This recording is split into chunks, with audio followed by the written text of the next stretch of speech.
Abra comigo sua Bíblia, por favor. No livro de 2 aos Coríntios,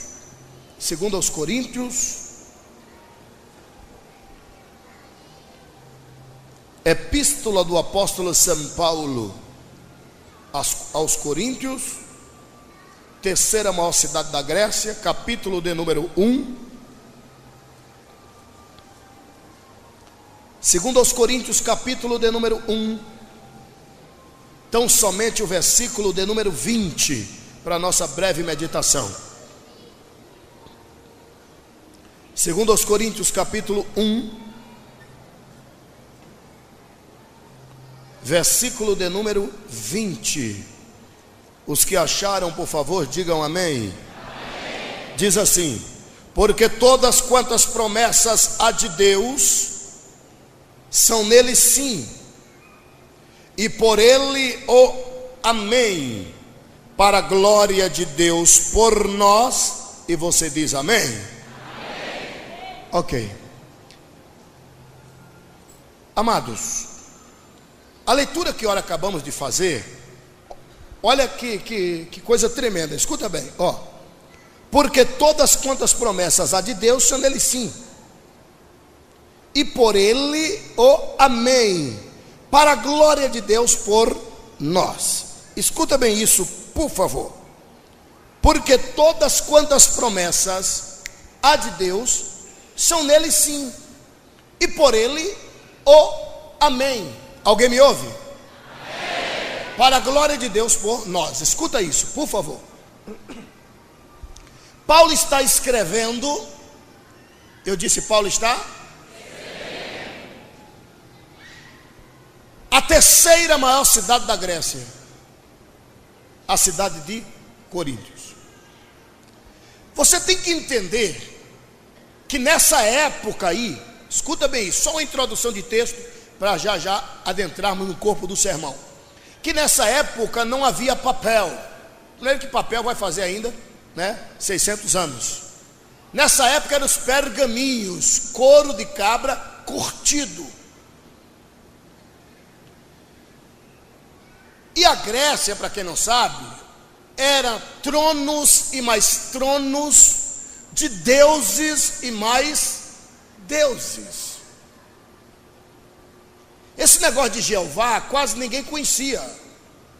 Tanto é que quando falava em Jeová dizia o Deus dos hebreus. E Paulo então chega em Corinto e faz uma revolução. Paulo chega na capital da Grécia, Tessalônica, e revoluciona. Paulo chega na Macedônia e põe de cabeça para baixo. Mas eles não conheciam Jeová, começaram a conhecer através de Paulo. O que eles sabiam era de Apolo, de Vênus, de Diana, de Afrodite, dos deuses gregos. E Paulo apregoou para eles dizendo: olha, se vocês quiserem alguma coisa, pede para Deus, confia que Ele dá. E se vocês quiserem alguma coisa, pode reunir 2 ou 3 e concordarem na terra, que Ele concorda no céu. E eles acreditaram, escuta bem. Só que eu e você temos uma herança adâmica, e se tu disseres que não, é falta de disciplina consciente. Nós temos uma herança adâmica. Se ouvirmos agora, eu vou te dar um carro, pode ter certeza, você tem tanta ansiedade que está arriscado você ficar me ligando todo dia. E aí, quando é? E aí, quando é? E aí, quando é?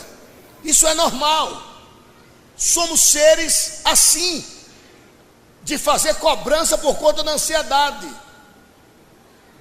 Quer ver se um noivo disser para a noiva: filha, um dia nós vamos casar. Ah, menino, todo dia ela vai dizer quando é, quando é, quando é, quando é. E esse quando é, vai empurrando ele vai ficando com ódio e vai embora. Resumindo, é ansiedade nossa.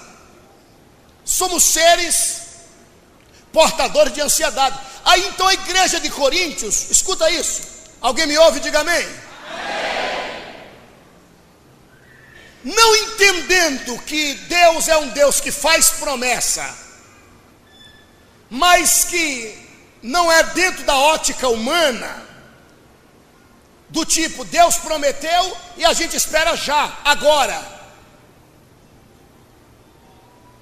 Eles aí começaram a dizer, Deus dos hebreus não dá para a gente esperar não, porque promete, mas cadê?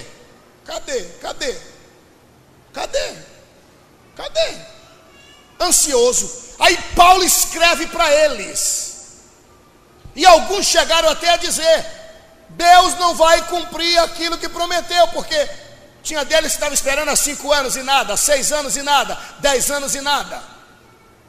Israel que esperou 430 anos no Egito, e o diabo e Satanás que esperou 4004 anos, a primeira profecia se cumprir, o Senhor levantando o pé, esmagando a cabeça do diabo.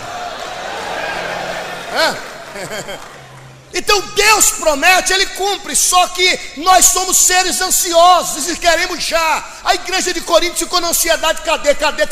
Como eram todos novos convertidos, que ainda não conheciam Jeová, comparou Deus com um tal de Apolo, de Vênus, de Diana, Afrodite, tudo a mesma coisa. Aí Paulo teve que escrever, alto lá.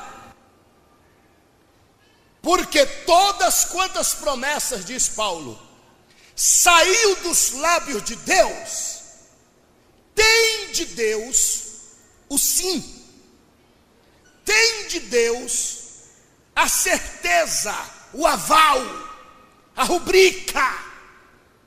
É isso que diz o texto, se Deus prometeu alguma coisa, porque todas quantas promessas saiu dos lábios de Deus, tem de Deus o sim, a convicção que vai se cumprir. Ou seja, ele está dizendo, igreja de Coríntios, não compare o Senhor Deus com esses deusinhos feito de barro, feito de madeira, esculpido na pedra. Se Deus prometeu alguma coisa, saiu dos lábios de Deus, tem de Deus o sim que vai se cumprir. É isso que ele está dizendo, querido. Em outras palavras, trazendo para o dia de hoje, amado, amada, se Deus te prometeu alguma coisa, está escrito, tem de Deus o sim, a convicção que vai se cumprir, para a glória dele, para que o nome dele seja glorificado. Quantos acreditam que Deus vai cumprir o que prometeu? Levante a mão e glorifique ao Senhor.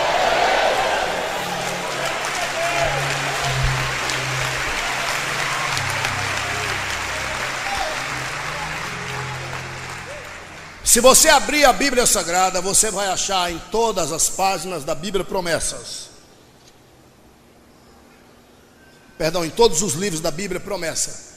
E dentro dos livros nós encontramos 1260. Eu disse 1260. Só uma vez mais. 1260 promessas. 1260 promessas. Mas deixa eu te falar concernente a um Deus. Olhe para mim, senão você não vai entender. Concernente a um Deus que vela. Vela quer dizer fica acordado, só para cumprir aquilo que ele promete. Meu amado, se Deus te prometeu alguma coisa, pode dar sangue no calcanhar, demore quantos anos demorar, ele vai cumprir. Você está entendendo? Acha um ombro aí, dá um toque no ombro dele, no ombro dela, e diz assim, espera só mais um pouquinho. Eu achei lindo, irmão, achei lindo. Eu vi um cidadão aqui e alguns outros, eu vi um assim, ele olhou, sorriu para alguém, mas não bateu no ombro e não falou. Ria depois, agora bata no ombro e diga, espera mais um pouquinho.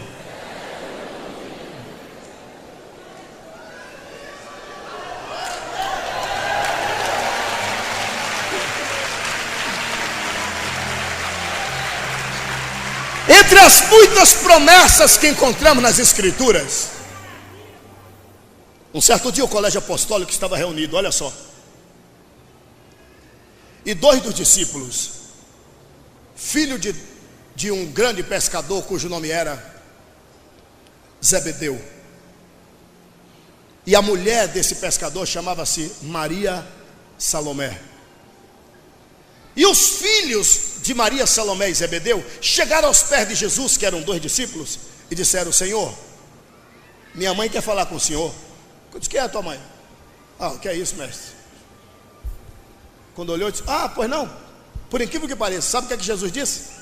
Bença minha tia. Não, sim, era a tia de Jesus, Dona Maria Salomé, irmã mais velha de Maria, a mãe de Jesus. Pois não, tia? Ah, meu sobrinho, queria falar com você concernente meus 2 filhos aí, o João e o Tiago. Pode falar, tia? Olha, eu sei que no teu reino, quando tu te assentares no trono de Davi para reinar, vai ter uma cadeira à direita e uma à esquerda, segundo a profecia. Eu queria, já que são teu primo, filho de tua tia, que o meu sobrinho considerasse o DNA. Bota João à tua esquerda e bota o Tiago, meu filho, à tua direita. Ele vai: não. Ô tia, não é assim não, tia. Não, tia. Tchau, tia. Não, e aí? Isso não compete a mim, tia. Isso aí já tem até nome na lista. O pai já reservou quem vai se assentar à minha direita e à minha esquerda.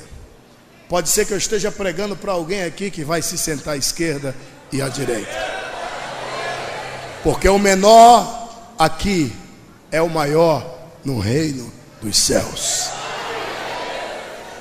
E aí a Bíblia diz que os discípulos ficaram zangados com os outros 2 filhos de Zebedeu e de Maria Salomé, a ponto de dizer: está pensando o quê? Aí Jesus se invocou e disse: venha cá, meu discípulo amado, que era o João, filho de Zebedeu. Abraçou e disse: Pedro, Tiago, João, escuta isso aqui. Aliás, o João estava com ele. Pedro, Tiago, ô André, ô Dídimo, vem cá todos vocês. Bartolomeu, que é mesmo Natanael, escuta aqui. Se eu quiser que ele viva até que eu me assente no trono de Davi, o que é que vocês têm a ver com isso? E tem mais: este aqui não vai morrer por martírio. De vocês, eu digo que ele vai morrer de morte natural. Menino, acompanha a história. Para quem não sabe, João o evangelista, o que escreveu o livro, o Evangelho de São João, o que escreveu o Apocalipse, o mesmo que escreveu o 1º São João, o 2º São João e o 3º São João, ele morreu de morte natural. Morreu de velhice. Por quê? Porque todas quantas promessas saiu dos lábios de Deus, a um Deus que vela para cumprir as suas palavras. Mas quando Jesus proferiu isso, o diabo escutou. Eu não tenho dúvida, olhe para mim aqui. O diabo disse: como é que é? Morte natural, é? Ah, tá, morte natural, certo. Me aguarde. Observe. Por sinal, faz mais ou menos uns 10 anos que eu estou lutando para terminar esse livro. Assim eles morreram. E é uma luta tremenda para terminar, mas espero em Deus que esse ano saia. Falando do nascimento até a morte dos discípulos. Do nascimento, um por um. E deixa eu te contar um segredo. Nenhum dos discípulos, sofrera tanto ataques diabólicos. Pastor Fabiano Barcelos, nenhum dos discípulos sofrera tanto ataques diabólicos, tanto quanto João, só por conta da promessa.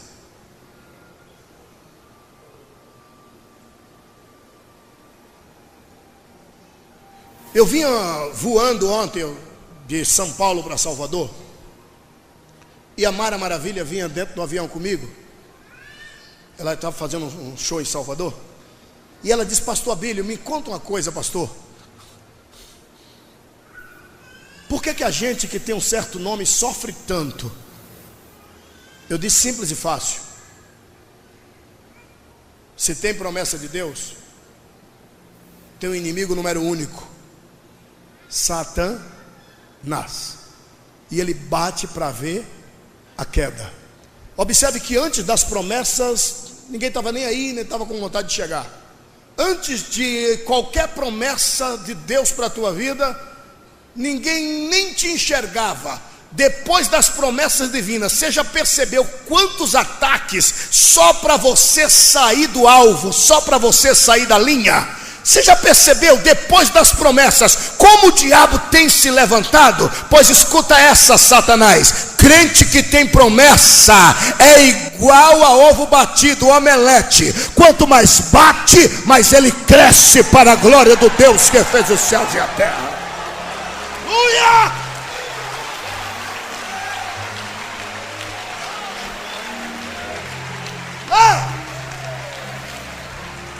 Senhores, e o João sofreu, o quanto você não imagina.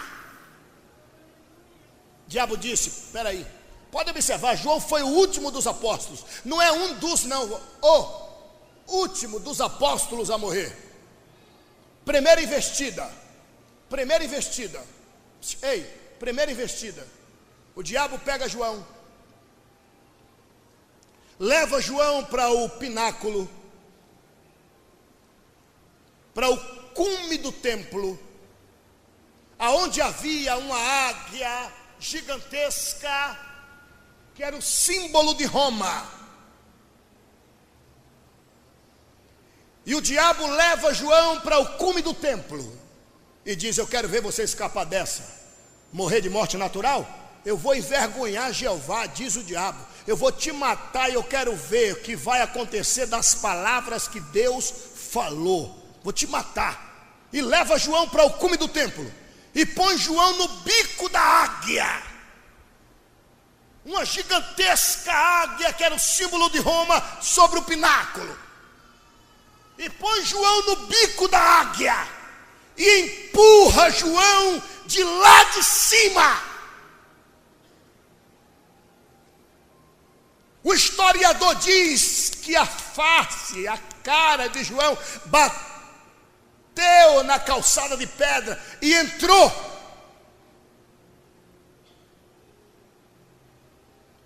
As duas pernas estouraram, fratura exposta. Os dois braços de João, fratura expostas. Todas as costelas, pastora Amélia, todas as costelas viraram farelo. Estourou baço, fígado. O rosto entrou. Chegaram de perto para ver. Gorfadas de sangue, João botava. Mas perceberam que ele estava vivo. E o historiador diz que eles pegaram um pedaço de madeira, pau de quina, e bateram sem pena na cabeça de João, a ponto de rachar o crânio. Rachar. E os miolos foram vistos. Miolo fora visto. João revirou os olhos e aparentemente morreu. O diabo deve ter cantado de galo: e aí, Deus? Matei João. Matei inimigo de Roma. Matei João. Matei João, Deus. Negócio de que vai morrer de morte natural. O que vai acontecer das tuas promessas agora? Em Deus, diz o diabo. Eu pus um ponto final na esperança de João. Eu pus um ponto final na história de João. Agora é o fim para João. Pegaram João e levaram para a Geena. A Geena, nessa época, era onde ficavam os mortos, os cadáveres. O nosso Nina Rodrigues hoje, é Nina Rodrigues aqui também? Lá na Bahia, Nina Rodrigues, que deve ser Instituto Médico Legal, aqui, ok. Só que lá era diferente. Jogava um dia, no outro dia derramava fruto da azeitona, derramava óleo, porque eram muitos, e tocava fogo do outro lado do muro. Isso era normal. Matar inimigo de Roma, jogar para lá, e jogaram João na geena. Entre os mortos, urubus se fartavam de carne. O miolo de João tem terra. O diabo canta de galo dizendo: é o fim da história do João, aquele que dizia que jamais morreria de martírio, e sim de morte natural, porque ele tinha promessa. Acabei com as promessas que Deus fez para João, diz o diabo.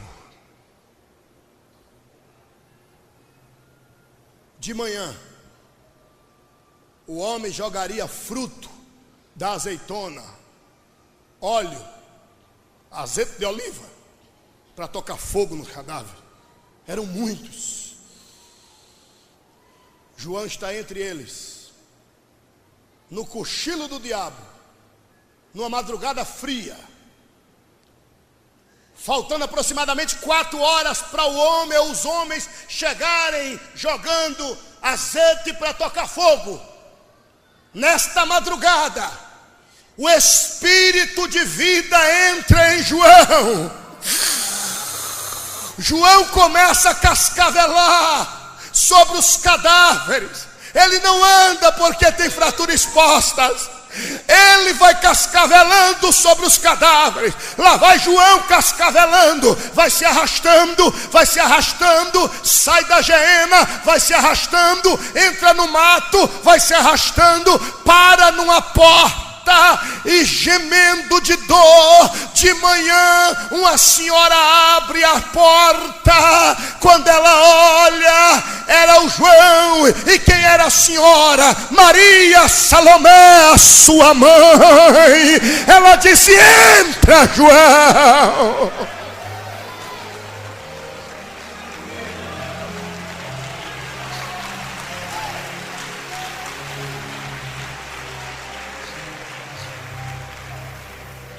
Guarda essa.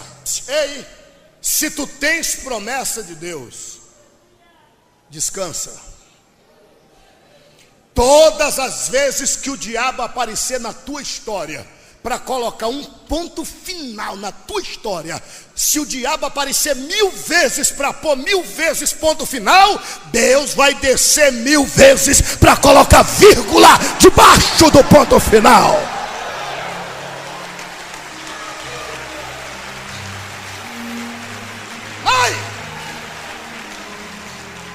Yeah. E o diabo diz: Matejão, o ano se passa. Lá passa um ano. E aí, cadê? Sumiu. E aí, cadê? Sumiu.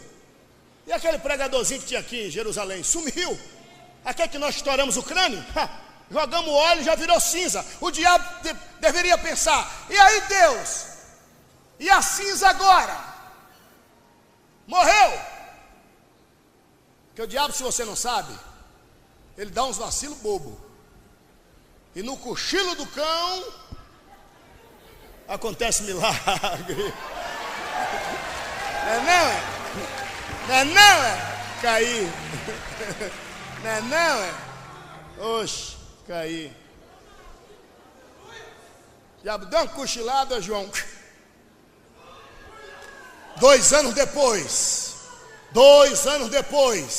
olhe bem para mim aqui. 2 anos depois, quando tudo parecia perdido, quando todos achavam já era, acabou, ponto final, o Joãozinho já era, entra em Jerusalém um cabra catroca com os braços todo torto, o olho meio arrebentado, o crânio rachado, nunca mais nasceu cabelo, e ele dizia: matou não, Satanás, matou não, Satanás, matou não, Satanás.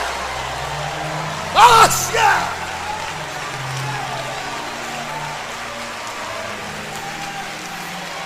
Ai, aleluia! Aleluia!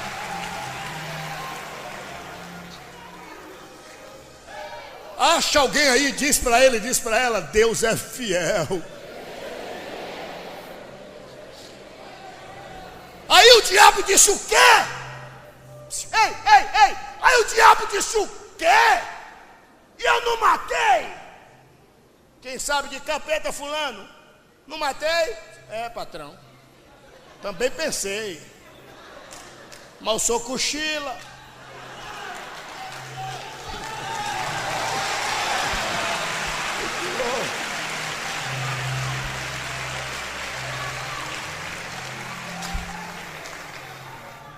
Eu acho que foi daí que surgiu aquele adágio: cochilou, o cachimbo cai. Escute, o diabo disse: é? Então segura essa, eu quero ver tu escapar dessa. E o que é que o diabo fez? Por ótica humana não tinha jeito não, gente. Por ótica humana era ponto final. Por ótica humana não tinha escapatória. Porque a cada 15 dias, a cada 15 dias, de cais em cais romano, né? Como Ezion-Geber, que era o cais que pegava toda aquela região da Palestina, né? Como o cais egípcio, enfim. Então de cais em cais, como todo o cais do Mediterrâneo, de cais em cais, a cada 15 dias, surgia um negro navio, tenebroso. Na ponta deste navio, uma águia negra, dizendo: este navio é navio romano. Uma águia negra. E o navio era negro, tenebroso. E esse navio passava de cais em cais, a cada 15 dias. Ele ia e voltava, pegando os prisioneiros, os inimigos de Roma. E esses inimigos aí era tido como não tem mais jeito, os condenados à morte. E levava este navio, passava de cais em cais e levava para uma ilha chamada Ilha de Patmos. O diabo disse: eu mando ele para Patmos e eu quero ver ele escapar dessa. Patmos, amados, está no mar Egeu. É uma ilhazinha de aproximadamente 45 quilômetros. Tem até um DVD que surgiu agora, né? A Igreja Católica fez um DVD, né, mostrando a ilha de Patmos. Mas quem conhece a história sabe que aquilo ali tem aquela ilha ali, se fosse aquilo ali, era eu diria que o Hotel Meridien. Porque quem conhece a história não tem nada a ver. João está batendo papo, João tem até assistente, João tem alguém que fica assim, ó, já viu, com o ar-condicionado levado a rabo de pavão, né? Tem outros prisioneiros na ilha que trabalham, tem outros que tem até piriguete para eles. Já percebeu? Tem nada a ver. Quem conhece a história de fato sabe que aquilo tem nada a ver. A ilha de Patmos, para quem não sabe, era um viveiro. Era um viveiro. Ou seja, a ilha de Patmos, para quem não sabe, era onde o maluco, o doido do Nero, criava os seus tigres e as suas tigresas, os seus leões, leoas, leopardos, as feras do imperador. Era a ilha de Patmos era nada mais, nada menos que o viveiro do maluco. E o que é que ele fazia a cada 15 dias? Pegava esses prisioneiros e levava para a ilha de Patmos para servir de alimentação para suas feras. Nunca se ouviu falar, senhores, em um prisioneiro que voltou com vida da ilha de Patmos. Nunca! E o diabo disse: escapa dessa, João, que eu quero ver. escapa cangaia, escapa catroca, escapa caolho que eu quero ver, escapa e bota João entre os prisioneiros que vai para a ilha de Pátimos.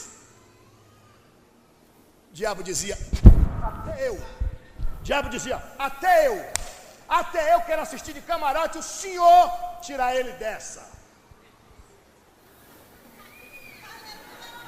Não, Jeová, se tu conseguir, diz o cão, ó, não tem como, por ótica humana não tinha escapatória, porque as feras, quando ouviu o negro navio apitar, tinha feras que já entravam nas águas, e os prisioneiros eram jogados, alguns já desciam mortos, porque os carrascos matavam e jogavam nas águas. Quando jogou João, o diabo não queria olhar para ninguém, era para João. Esse aí, livra que eu quero ver, Deus. Parece que vejo Jeová.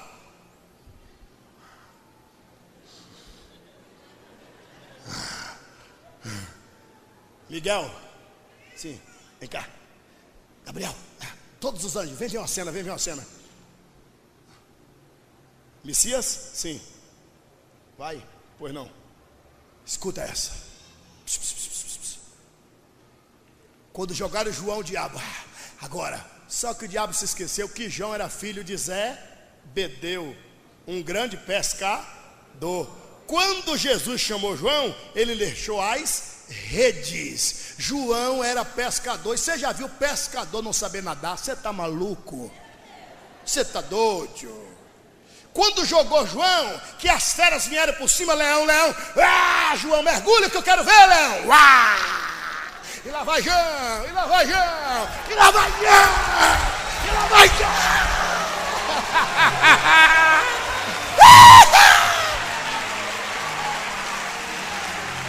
Mergulha, leão desgraçado.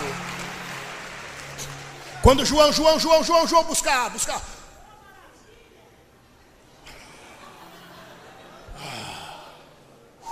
O leão, ele mergulha comigo. Quando João chegou na ilha de Pátimos, alguns também chegaram. As feras começaram a esganar a gente. Se você não sabe, só sobra João. Eu não tenho dúvida que os leões, tudo endemoniado. É esse aí, tudo cheio de Satanás. É esse aqui. Quando foi para avançar, a Bíblia diz em Apocalipse capítulo 1, versículo 5 em diante: eu, João, na ilha de Pátimos, estava como que morto. Apareceu um entre as feras, os olhos como chama de fogo, os pés como latão reluzente. Aleluia!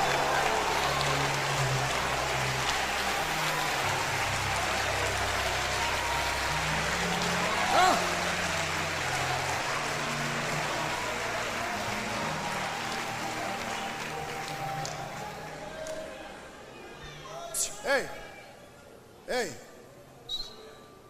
sem falar no ataque que ele sofreu lá em Jerusalém, que foi o primeiro ataque, quando jogaram ele dentro de uma caldeira fervente de óleo, né? Tanto é que naquela época não era cinzal, era rebengue de cavalo, ou seja, rabo de cavalo, e aí então as cordas eram muito fortes. Tanto é que quando desceram João na corda, daquele caldeirão fervente de óleo, que desceram João, que ele mergulhou, o historiador diz que a corda do rebengue de cavalo partiu, cozinhou, partiu, e João foi solto e ficou lá no fundo. Se a corda não suportou e cozinhou na cabeça deles, até os ossos de João vai derreter. E eles imaginando que João estava morto lá embaixo, de repente a caldeira fervente. Quando pensa que não, João, pensa no hidratante. Resumindo, quem tem promessa de Deus, fica tranquilo, vai se cumprir tintim por tintim, querido. Você está entendendo, amada? Está entendendo, querido? Tomando o assento agora. Eu vou tomar o assento, mas antes que eu tome, escuta essa. E João está lá. De repente, ele é arrebatado. Escreve para a gente o Apocalipse. Tem uma senhora visão escatológica. Escatologia, doutrina das coisas futuras. Tem uma visão maravilhosa. Contempla tudo, conta para a gente. Escreve ainda 7 cartas. E quando ele volta, o Senhor Deus o arrebata e coloca na cidade de Éfeso, em espírito, alma e corpo. Ele aparece na cidade de Éfeso. Quem era o pastor de Éfeso, para quem não sabe, era Timóteo, o filho na fé do apóstolo Paulo. Timóteo está pregando, diz o historiador, e quem aparece na porta? João. Quando Timóteo vê João, urebanto neflassum beneplante que faz, ele entra.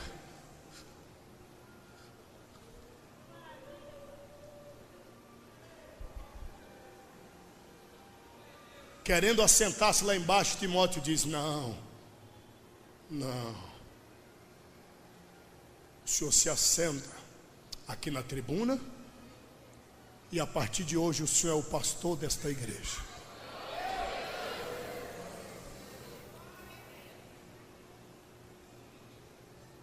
Já com quase 100 anos. Quantos anos? Sentadinho, queria levantar, mas não tinha forças por conta da velhice. Ele levantou a mão e disse: filhinhos,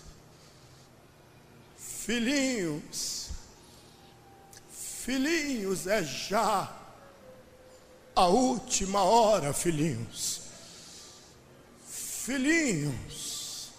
Pegou na mão do pastor Timóteo. Timóteo tentou segurá-lo e ele dormiu, morreu assentado no púlpito da igreja de Éfeso. Morreu de velhice, e Deus deve ter olhado e disse: e aí, Satanás, sou um Deus que velo para cumprir aquilo que prometo ou não? Pastor Abílio, oi, eu fiz este arrudeio todo só para te dizer isso, minha amada. Fiz este arrudeio todo só para te dizer isso, meu amado. Só para te dizer isso. O fim que aparentemente está na tua horizontal não é o fim. Isso que o diabo está dizendo que é fim, não acredite. Por ótica humana não tem jeito, pastor. Por ótica humana acabou. Pois Deus está te convidando a crer, porque é hora de revoltar ao começo de tudo. Quem acredita nisso, aplauda Jesus.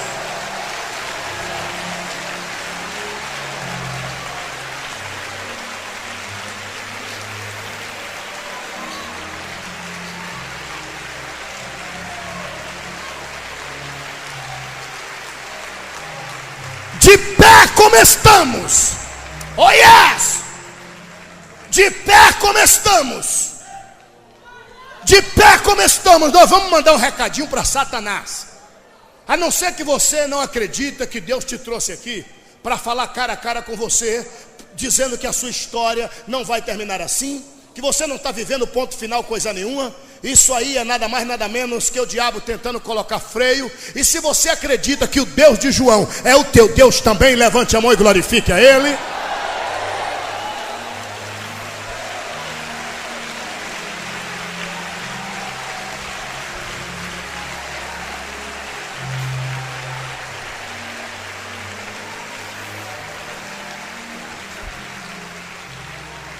Em alto e bom som nós vamos mandar um recado para o diabo. Mas tem que ser bem alto. Por quê? Porque o inferno está longe da gente. Senão não chega lá. Em alto e bom som, diga comigo: Satanás! Escute essa! Pode mandar a prova que você quiser. Fica sabendo, Satanás, que o Deus de João é meu Deus também.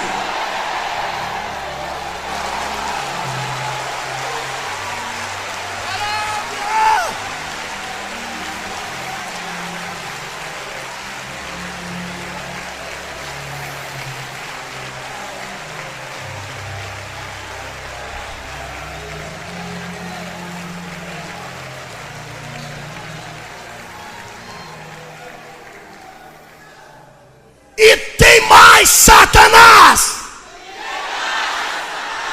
E tem mais, Satanás! Fica sabendo que nada, mas é nada, vai me tirar da peleja. Eu estou de volta para tomar posse daquilo que é meu. Aplauda o Senhor.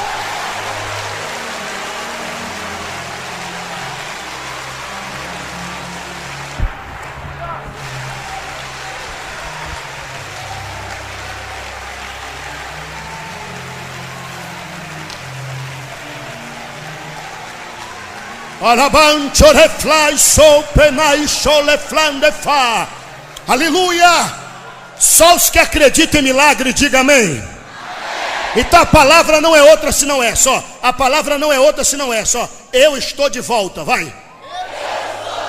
Então diga para no mínimo 2 pessoas: eu estou de volta, eu estou de volta, eu estou de volta, eu estou de volta, eu estou de volta. Vai, eu estou de volta, eu estou de volta. Aplauda Jesus Cristo.